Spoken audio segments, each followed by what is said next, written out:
Hey, I'm Coach Ace, and today we're diving into something that can completely change the way you approach dating younger women. Now, have you ever noticed how some guys seem to effortlessly draw younger women into their life? It's almost like they've unlocked a hidden secret. What if I told you there are a few key attraction tricks at play that anyone, yes, even you, can tap into? Let's explore how these strategies work and how you can start using them in your own dating life. So, let me ask you, what's the first thing you think really gets a woman's attention? Is it looks? Charm? What if I said it's something deeper, something you can control every single time? What's the one trait that has women instantly noticing you, even if you're not trying? If you thought confidence, you're already ahead of the game. But it's not just about acting confident, it's about truly owning who you are. Think about the difference between someone who's trying to be confident and someone who simply walks into a room like they belong there. Huge difference, right? Now, let me tell you about Steve, a 50-year-old client of mine who's just gotten back into the dating game after a long marriage. He's got experience, wisdom, and a lot to offer, but there's one thing holding him back. Can you guess what it is? That's right, it's self-doubt. Steve meets this incredible woman, Sarah, a 22-year-old, and all he can think about is, I'm too old for her. Does this sound familiar? But here's the thing, Sarah was drawn to him. So what's the real issue here? It wasn't the age gap. It was Steve doubting his own worth. And the moment he started recognizing his own value, his life experience, his maturity, was the moment their connection deepened. Now think about what's holding you back. Sometimes it's not the external factors, it's the way you see yourself. Here's another hack for you, and this one you can use instantly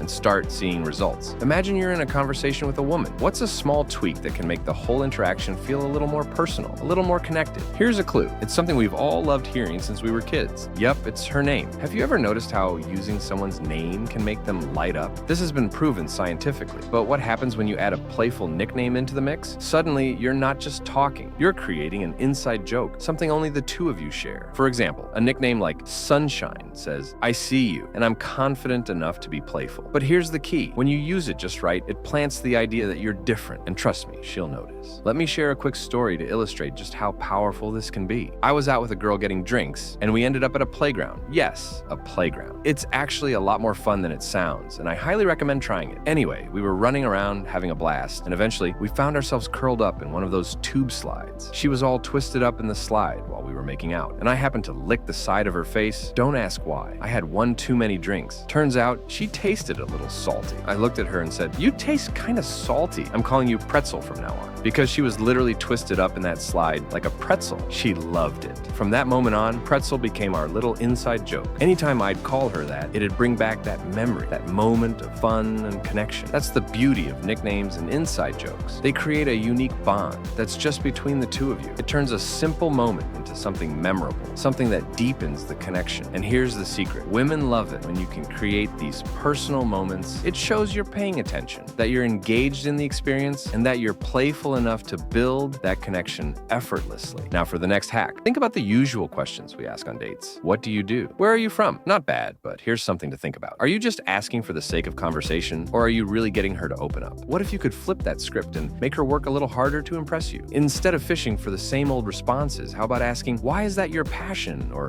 why do you do what you do? See the difference? Now, you're not just having a conversation, you're setting a tone. Suddenly, she's thinking about her answer, wanting to share something meaningful, and that's where the connection deepens. Let her reveal herself to you, not the other way around. All right, here's another fun hack. Picture this. You're in a conversation and it's starting to feel a little routine. What do you do? Here's a clue. It's not about being the one who talks the most. It's about guiding the conversation somewhere meaningful. Instead of sticking to small talk, what if you steered it towards something more interesting? Let's say she mentions she loves traveling. Instead of saying, I love traveling too, you could respond with, that's cool. What's the one place that completely blew your mind? See how that changes the energy? Now you're not just talking, you're leading the conversation. And when you do that, she's naturally going to be more invested in keeping the conversation going. You're in the driver's seat, and trust me, women notice that. So now that you've got a sneak peek into these game-changing strategies, let me ask you, are you ready to take things to the next level? Because if you want to really master confidence, conversation, and attraction, I've got something even better for you. I've put together a free training video that dives deep into these techniques, showing you exactly how to apply them and transform your dating life. Click the link in my bio, check out the training, and start using these principles to build real, meaningful connections. Trust me, this is a game changer. Don't forget to subscribe to the channel for more tips and strategies. I'll see you in the next video.